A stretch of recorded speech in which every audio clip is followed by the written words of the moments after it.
Olá, muito bem-vindo. Continuamos aqui com a série de releitura dos 22 Arcanos Maiores da obra do Tarô Mitológico de Juliette Charmamburg e Liz Greene. Vamos lá. Chegamos então, depois da Roda da Fortuna, na Carta do Enforcado. E aqui a obra conta sobre o mito de Prometeu. Ele foi quem roubou o fogo dos deuses e entregou uma amostrinha desse fogo para os homens. Então a história conta que foi dessa forma, né? Eles ilustram a descoberta do fogo, que mudaria completamente, né? Que até então essa espécie, né? Os humanos moravam em cavernas, comiam carne crua, viviam nas condições possíveis como animais, né? Então o fogo era um domínio dos deuses e não podia ser entregue para mortais, porque Zeus, né, sabia o que aconteceria. Bom, Zeus era meio estranhão, né? Tinha umas normas assim, mas enfim, Prometeu pegou isso porque ele tinha esse interesse, né, essa compaixão por essa espécie aqui. Então cometeu esse crime, mas ele sabia que isso traria consequências. Mas mesmo assim, ele fez disposto a pagar o preço. Era como que essa visão, assim, né, de que tudo mudaria e isso seria um passo importante.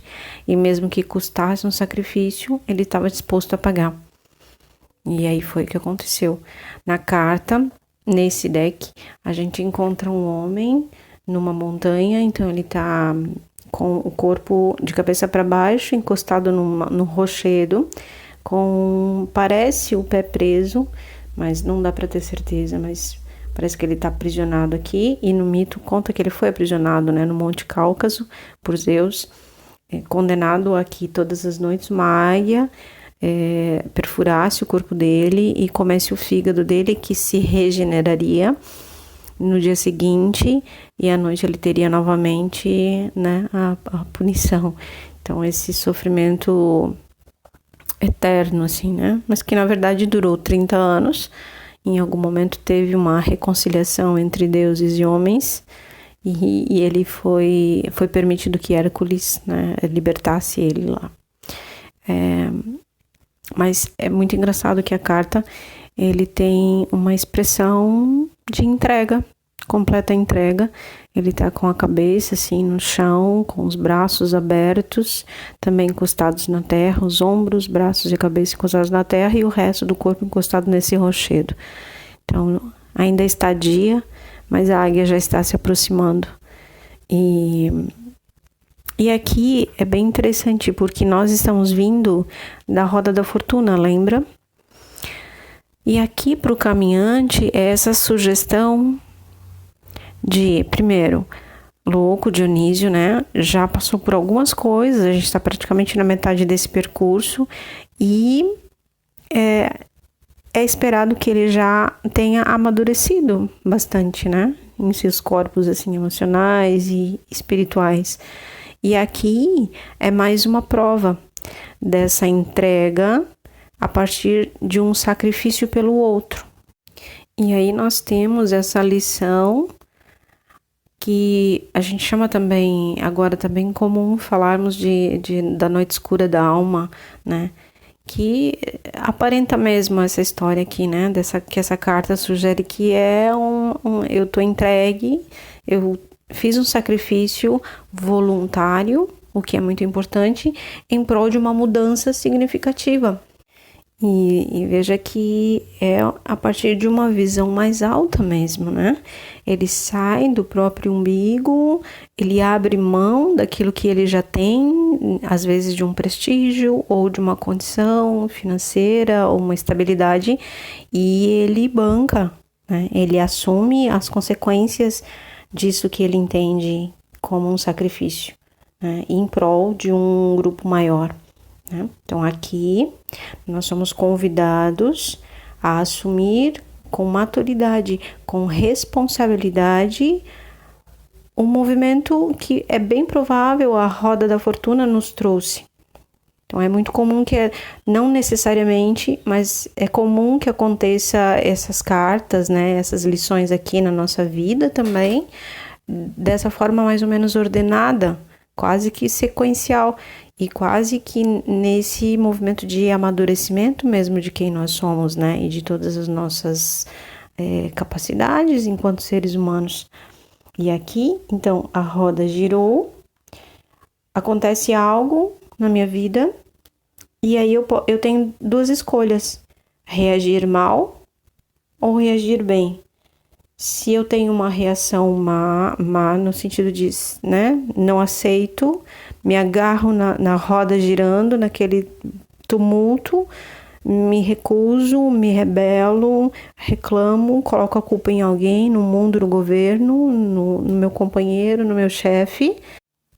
E quando a roda parece que se estabiliza, o que acontece é que é só uma pequena pausa, porque daqui a pouco a roda vai dar mais um solavanco, porque tem algo importante que nós só aprendemos se assumimos as consequências dos eventos, sejam como acontecerem na nossa vida.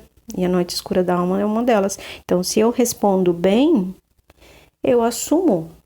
É só isso. Responder mal é a reclamação e responder bem é assumir, tá? Então, o que eu faço agora?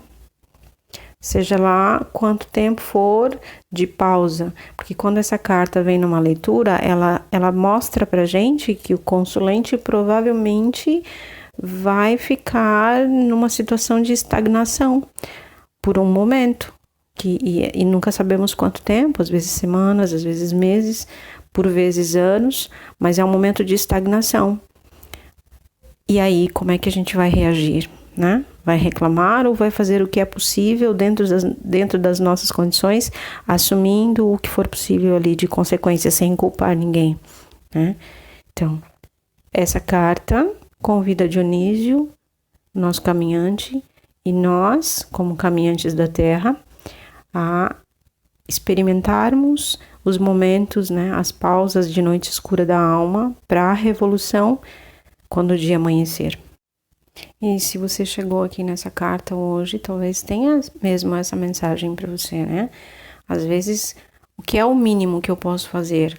Em alguns casos, é praticamente continuar respirando, se alimentando. Imagine você um caso de uma doença e alguém num tratamento, né, de remissão de algo sério. É uma noite escura da alma, então tem um processo ali que eu vou precisar fazer um mínimo que é mínimo. E é interessante que nessa história aqui do livro é como se tivesse acontecido o dilúvio naquele momento. Enquanto Prometeu estava lá sendo castigado, a terra tinha sido inundada e havia um casal numa arca esperando um período lá de tempo onde a água baixaria e poderiam recomeçar a vida, quando todo o resto havia morrido, né? Então, enquanto tem um sacrifício, tem outras coisas acontecendo, né? Tem pormenores do cenário do filme. Então, é esse o lugar, né, da noite escura da alma. A gente aguarda até amanhecer. E assim, desejo que você seja resiliente, corajoso, caso esteja vivendo esse momento. Que mesmo que a gente tenha a sensação de que acabou tudo, ou parece que estamos abandonados, não é assim. Logo as coisas se ajeitam.